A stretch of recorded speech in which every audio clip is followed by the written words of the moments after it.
আসসালামু আলাইকুম। মজাদার একটি ডিম ভাজা রেসিপি নিয়ে আপনাদের সামনে হাজির হয়েছি। ডিম ভাজার জন্য আমি এখন ব্লেন্ডার জারে একটি ছোট পেঁয়াজ কুচি করে কেটে নিয়েছি, দুটি কাঁচামরিচ ও ধনে পাতা দিয়েছি। দিয়ে দিব সামান্য পরিমাণ মটরশুঁটি, লবণ স্বাদ মতো। এখন সবগুলো উপকরণ একসাথে দিয়ে আমি ব্লেন্ড করে নিব।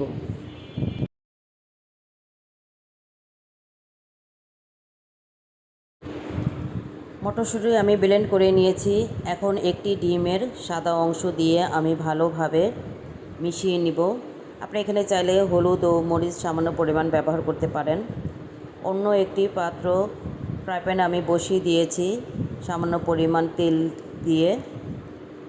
এখন আমি মিশ্রণটিকে গোল করে বসিয়ে দিব।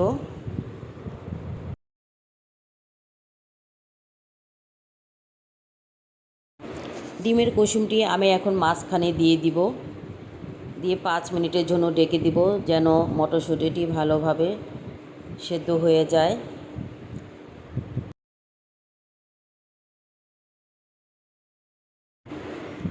আমার ডিম ভাজা হয়ে গিয়েছে। আপনি চাইলে এটা গরম ভাত দিয়ে অথবা রুটি দিয়ে আপনি খেতে পারেন। আমার রেসিপিটি কেমন লাগলো অবশ্যই জানাবেন। আজ এই পর্যন্তই। সবাই ভালো থাকবেন। আল্লাহ হাফেজ।